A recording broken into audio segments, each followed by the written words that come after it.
Welcome, everyone. It's a great day to be in New Hampshire. It's a great day to be here with the governor. My name's Alan Cook. I'm the pastor of Grace Ministries International in Brentwood, and I'm going to lead you in prayer today. So, may we bow our hearts before the Lord.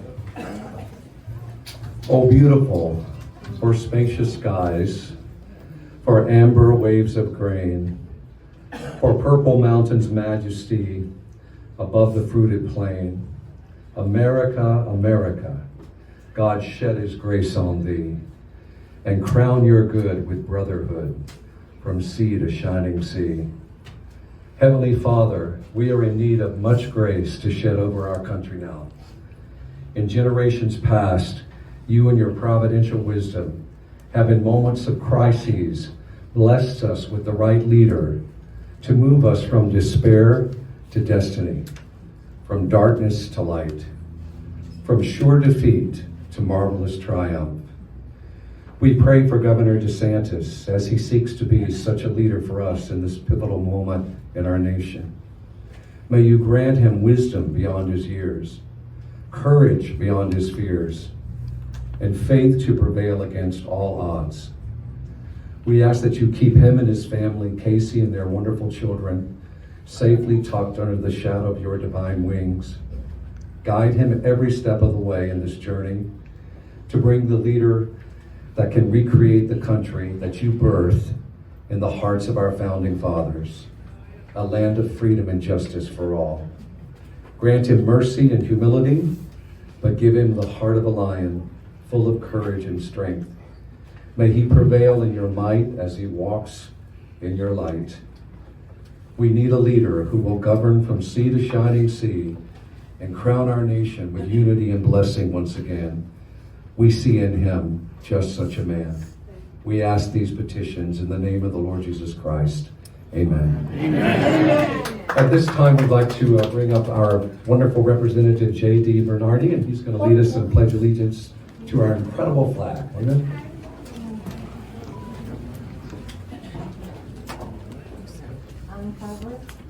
I pledge allegiance to the flag of the United States of America and to the republic for which it stands, one nation, under God, indivisible, with liberty and justice for all. It's now my honor to introduce Pam Tucker, our former Deputy House Speaker and past Chairman, Vice Chair of the Republican Party of New Hampshire.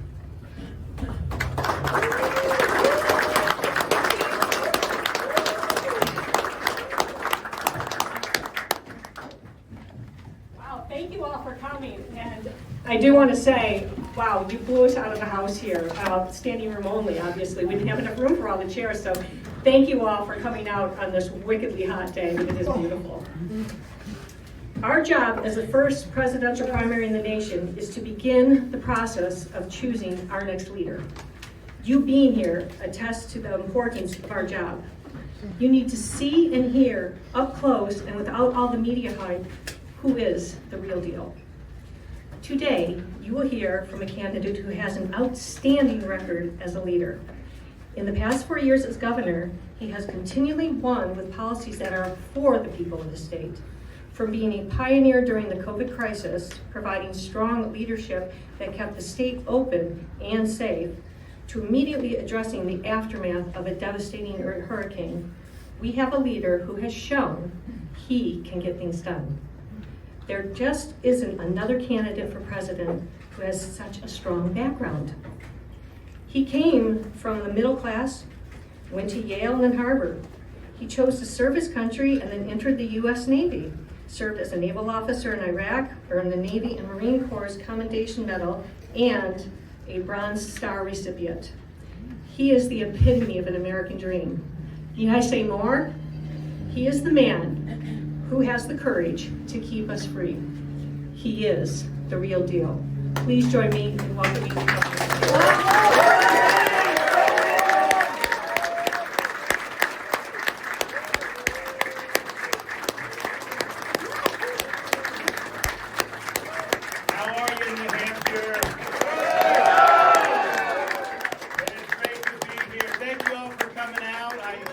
I made sure to bring some nice Florida weather for you all up here. I know you don't always get it.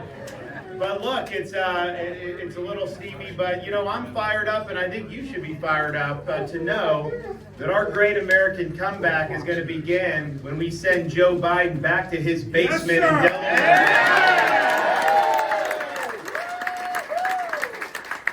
Spends a lot of his time as it is on vacation. We might as well make it permanent, and we will get to work to do that. And I can tell you, it's great when I come north, because you know, look, in Florida, we have no income tax, second lowest per capita tax burden in the country. Usually when I go north, I end up in much less hospitable tax climates. But you got this little enclave in New England that lives free of tax.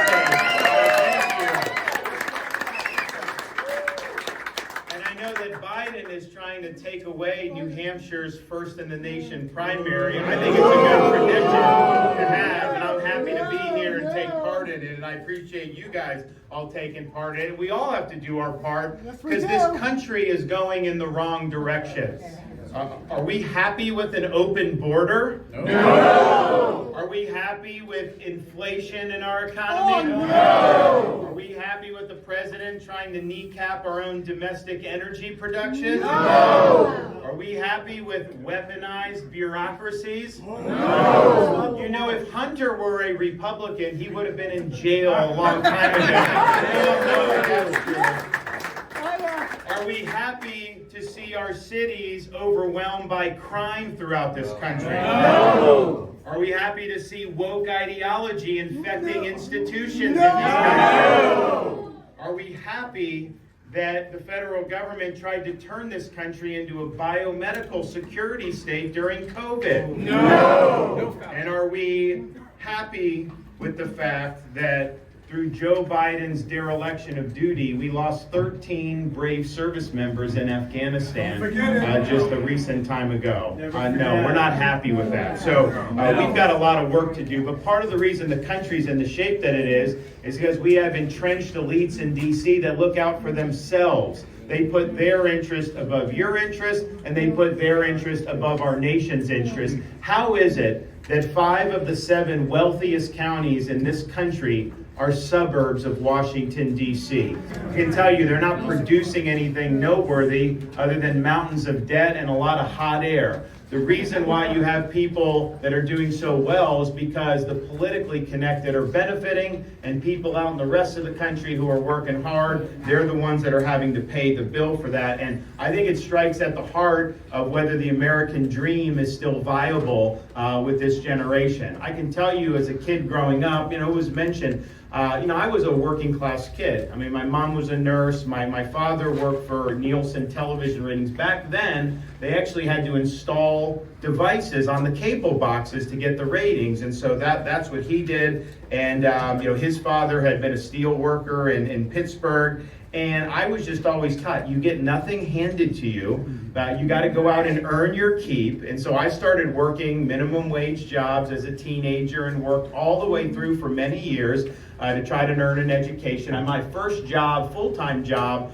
was, I think I was 18. I was an assistant for an electrician in an electrical company. And I actually learned something about government on that one, because I showed up to work the first day, and it was like 6 a.m., which for, a teenager is a big deal to do that. You show up, and I'm all decked out in, what I thought was like good electrical garb. And they looked at me, and they started looking to see, they were inspecting my boots, and I didn't know what they were doing. Like, you got to go home. I'm like, why? I just showed up. I haven't done anything wrong yet. They're like, we don't know if your boots are OSHA approved or not. We can't let you work if they're not. Well, I didn't know what OSHA was, so I figured out what it was. So I had to go, and the boots were fine. We just didn't know, right?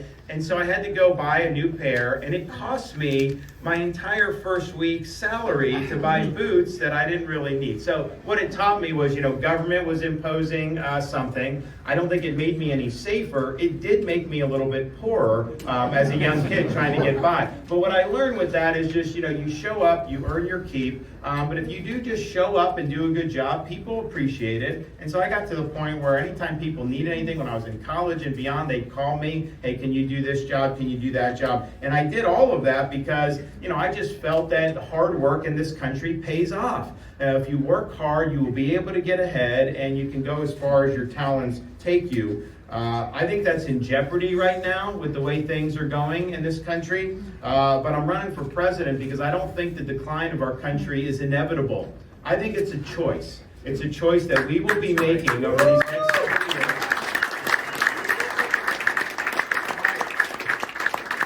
And so we have it in our power to choose a better path. A path that's going to lead to the revival of this country and a restoration of American greatness. And we need to do a lot of things to get us there. One, we need to restore a sense of sanity to our society. I mean, if you look at the way things go, it's like things are totally off kilter. Just look at fiscal policy and economic policy. They have borrowed and spent and printed trillions and trillions of dollars over the last few years. What is the result of that? Of course you're going to have rampant inflation. That goes without saying. And they just did this debt deal, and all I can tell you is this.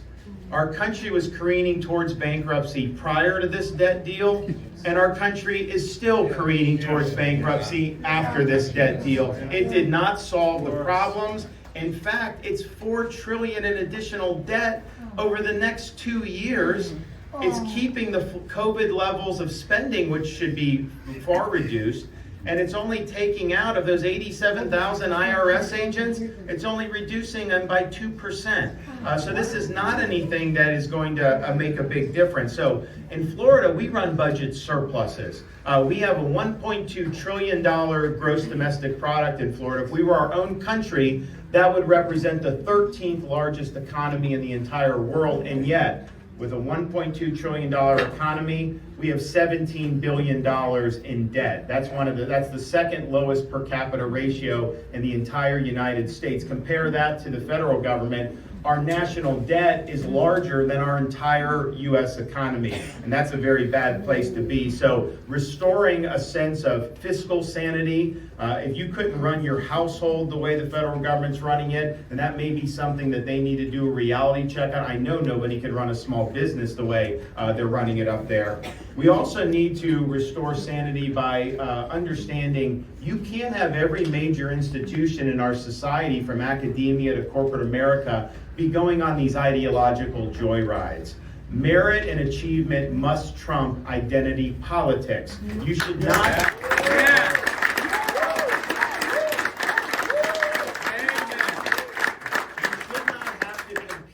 in the woke Olympics just to get a job or maintain a job or to get into school. That is wrong, and we will do something about it. We also need to restore a sense of normalcy to American communities. It is not normal to have millions of illegal aliens pouring into our country. They're overwhelming certain communities in this country. We're a sovereign country, and our borders should be respected. It's also not normal to have American cities being hollowed out because of rising crime. I can tell you, a lot of people are moving to Florida. Yes, the taxes. Yes, we were free during COVID. There's a lot of reasons. One of the biggest reasons that the families have moved to Florida from LA and Chicago and these places, public safety. They don't feel safe in these communities, and you can't have a successful country if people aren't safe in their own communities. We also have to restore integrity to our institutions. As was mentioned, I'm a Navy veteran. I served a tour in Iraq, and I was somebody who, yes, I worked very hard to put myself in a position to do good in education. I had a lot of opportunities. I could have made a lot of money coming out of school, but this was after September 11th, and I felt a responsibility to do my part, however small, to be able to help our country in a time of struggle, and so I served, and I can tell you this, even though I would have made a lot more money doing what I did, the sense of satisfaction you get knowing that you wore the cloth of your country, you served beside many honorable patriots, and you were part of something bigger than yourself, well, that's the satisfaction that money just can't buy. And so I'm proud to have done it.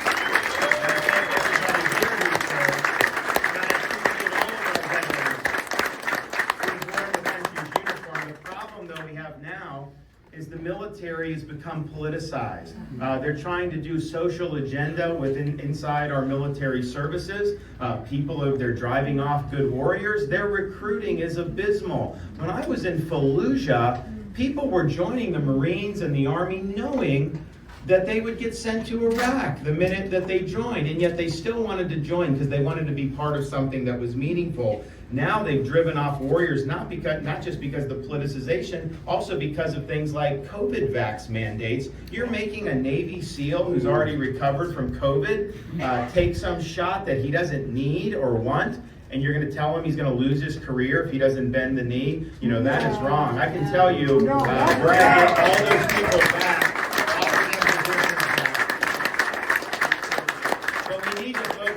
Mission, and that core mission needs to be the focus, and we got to get the politics out of there.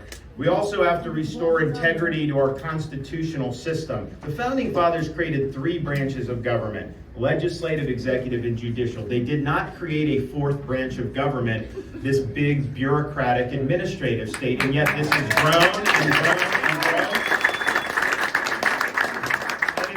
So much that the most important issues, many of the most important issues facing our economy and our society are being decided not by your elected representatives in Congress, but by nameless, faceless bureaucrats who are issuing administrative rules purporting to govern a free people.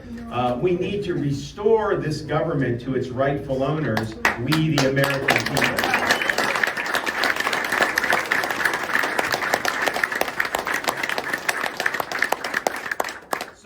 Of our society and our institutions have been lost in a sea of relativism.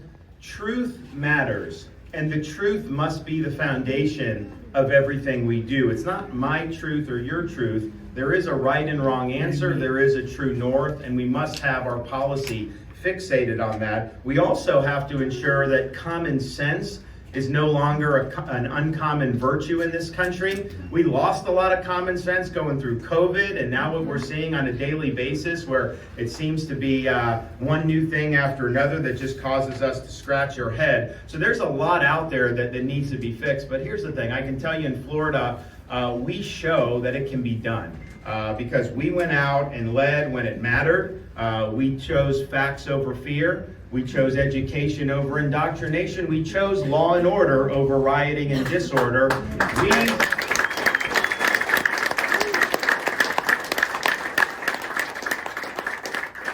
And when the chips were down and the world lost its mind during COVID, Florida held the line when freedom itself hung in the balance.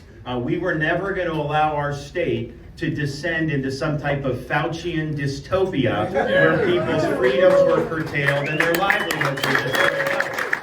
We didn't rock down. We lifted up.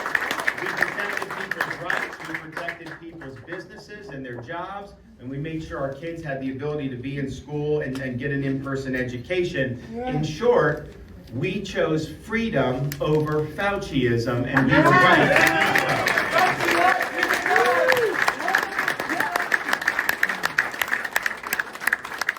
But part of the thing that COVID showed is it required people in executive positions to not just get the policy right, but demonstrate leadership. I can tell you at the height of this, when we were going our own way, we were bucking Fauci, we were bucking the establishment, bucking the media, but the left was upset at us. Even some Republicans were upset at us. I was taking incoming like no governor has ever faced, just daily assaults, smears, all this stuff. And, you know, I was fine with it, but I had a lot of supporters call me, like, man, you got to do something different because they are hammering you. You got to change course. You're not going to be long for this world politically if you keep this up.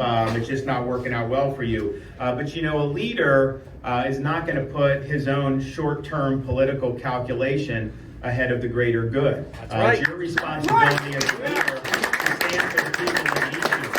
And I resolved that I was going to put the interests, I was going to put the jobs of the people I represented in protecting those jobs above protecting my own political hide. So I didn't know how it was going to work out politically, but I resolved that I would do the right thing. I'd be able to look in the mirror, know I did the right thing for the right reason, and then let the chips fall where they may. We've got to stop with this trying to contort yourself just to satisfy a passing political moment. We planted our flag, we made our stand, we stood our ground, and you know what ended up happening? A few weeks, months after that, people in Florida started to acknowledge we were right, and they were glad that we took that stand, and they rewarded us, of course, in the next election. But leadership is not about entertainment. It's not about building a brand. It's not about virtue signaling.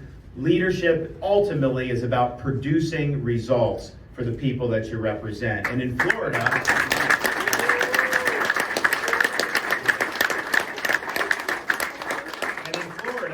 we have a tale of the tape. We're the fastest growing state in the country. We've led the nation in net in-migration every year since I've been governor.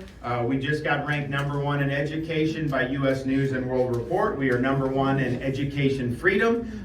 We are #1 in parental involvement in education. Our crime rate is at a 50-year low, and we have the second lowest tax and debt per capita rates anywhere in the country. And so we were able to do that through bold leadership and converting on our promises. So some of the things we've been able to accomplish in Florida are things that people all across the country have been talking about for a long time. We don't just talk about it, we actually make it a reality in our state. For example, we've just signed legislation prohibiting the CCP from buying land in the state of Florida.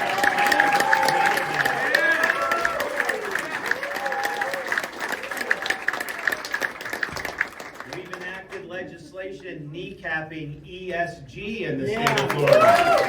No ESG interventions, no social credit scores, and no woke banking discriminating against conservatives in our state. When we had Hurricane Ian hit last summer, late September of 2022, did a lot of damage. It was almost a Category 5 storm, and one of the things it did was it tore out a bridge going from the mainland to Pine Island, and then it took the causeway going from the mainland to Sanibel Island, and it severed it in 3 different locations. And so the people there were being told by the local authorities, hey, it's going to take 6 months to get this right, so you better make arrangements. And these were not state bridges. These were not things under our control, but they came to me, the residents came to me and said, hey, Governor, can you help us? And you know, some people in elected office would say, well, if I get involved and then it doesn't work out, then they're going to blame me, so maybe just kind of no. You got to take these issues head on. So I was like, all right, I'll do it. And so I got my guys together and I said, look, no excuses, no bureaucracy, no red tape. I just want you to get it done. Start right now and don't report back until you finished it, and I want to hear from you soon. And so we took the job to do the Pine Island Bridge. You know, it didn't take 6 months. We were able to rebuild it in 3 days. And then the Sanibel Causeway took 2 weeks after that. And I told President Biden, you know, these guys in Florida that built that, I will send them to the southern border to build a border wall.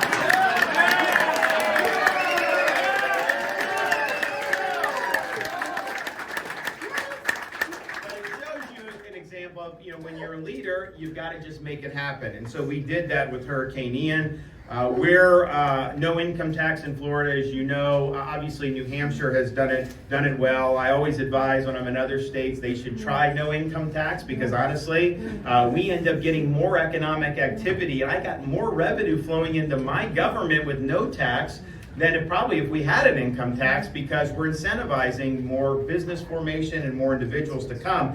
But we find ways to do tax relief anyways because in an era of Bidenflation, families need it. So we just signed a record $2.7 billion tax relief package, which includes a permanent elimination of sales tax on all baby items. Cribs, strollers, diapers, wipes, you name it. You're raising babies tax-free in the state of Florida, which is something that's really meaningful when times aren't as good. And we now have a 6, a 5, and a 3-year-old, and my wife's here, and she's going to come up and say a few things in a minute. But you know, so we're kind of out of of that stage where we would benefit. And so when I signed the legislation the other day, I came home and she said, because when we became governor, we had a 2-year-old and a 9-month-old. We didn't even have our third yet. She said, why didn't you do this in 2019? That could have saved us a lot on diapers.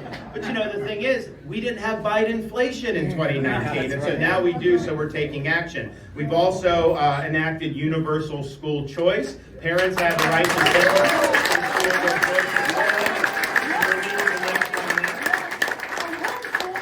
I've had the ability to appoint 7 justices to the Florida Supreme Court. When I became governor, we had the most liberal Supreme Court in the country. We now have the most conservative Supreme Court in the country. We've taken a page out of New Hampshire's playbook and stood up for Second Amendment rights by enacting constitutional carry legislation. We proudly stand as a law and order state, and we've enacted policies to make sure we're tough on crime, including ensuring criminals aren't let out without any bail posted, making sure fentanyl dealers are sent to jail for a very long time, and we have also authorized capital punishment for pedophiles in the state of Florida. You're not going to see us defund law enforcement. We stand behind our police officers and the people that wear the uniform because it's important to maintain public safety. And in fact, not only did we not defund, the last 3 years, each year we've done for every single police officer in Florida and every single firefighter in Florida, we've done $1,000 bonuses to say thank you for your service.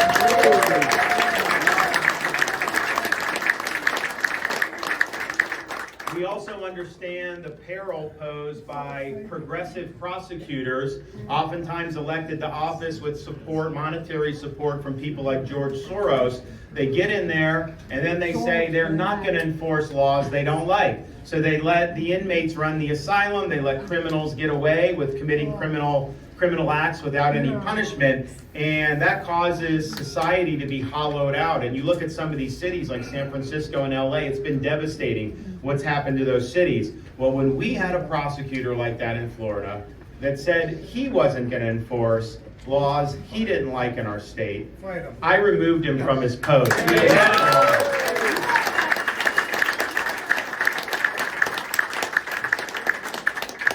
We're also taking strong stands against illegal immigration by doing things like banning sanctuary cities, cracking down on human smuggling, sending National Guard to the border, where I have people right now helping out Texas and Arizona, and even sending illegal aliens to beautiful Martha's Vineyard.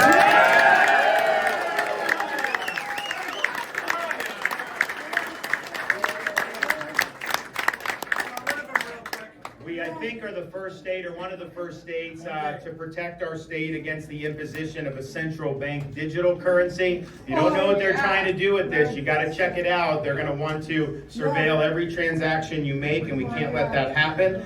We've also eliminated, and we're the first state to eliminate, so-called DEI from our public universities. They say it's diversity, equity, and inclusion, but the way it's practiced, it's basically imposing ideology on the student body and on the university. It's dividing people. The way it's actually implemented, DEI better stands for discrimination, exclusion, and indoctrination, and that has no place in our public institutions.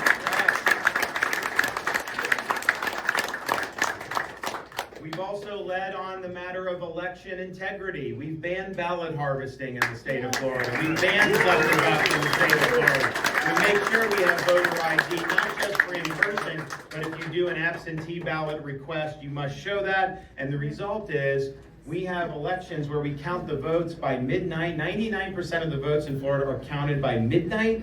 The results are posted. Everything's transparent. And nobody has any questions about it. And so we've shown the way to do clean elections, and we're going to continue to do that in the state of Florida. We've also taken action to protect our citizens against the imposition of this new World Health Organization lockdown treaty that Biden is trying to impose. They're not going to get it ratified by the Senate, and yet they want to impose it on our country anyways. That's not happening in Florida, and we're standing up against that. We've also codified the strongest medical freedom protections anywhere in the country.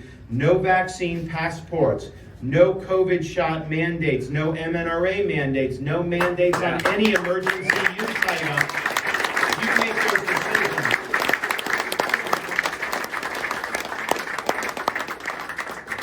And then we've also gone headstrong into fighting the opioid epidemic. Yes, throwing the book at the fentanyl dealers, especially the ones that target children, and they're now putting fentanyl and candy to be able to do it. So we treat them, when they're doing that and they're killing these kids, we're treating them like the murderers that they are, and they spend their life in prison, and that's appropriate to do. But we also understand the supply side is one thing, and yes, this president will shut the border down and we'll get a handle on that.